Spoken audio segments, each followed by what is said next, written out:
So guys, আমি যখন Kuala Lumpur থেকে আবার যখন জোহর বারো যাচ্ছিলাম, তো বেসিক্যালি আমি বাসে যাচ্ছি। বাসটা চুজ করছি কারণ ফ্লাইটে এক্সপেন্সিভ ছিল। তো এখানে জার্নি ছিল প্রায় 4 ঘন্টার উপরে। তো অর্ধেক রাস্তায় আইসা এখানে ব্রেক দিছে, বিরতি দিছে।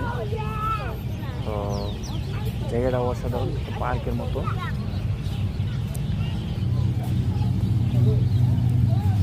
যেখানে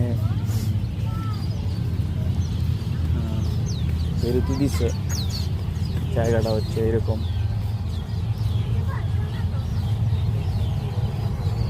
যে গাড়িগুলো ব্রেক করার জন্য এরকম জায়গা আছে। আর ওই যে ওই পাশে হচ্ছে মহাসড়ক।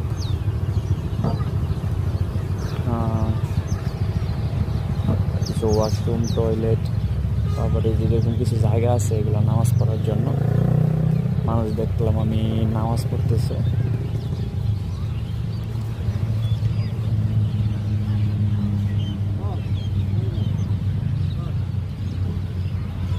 এই আর কি।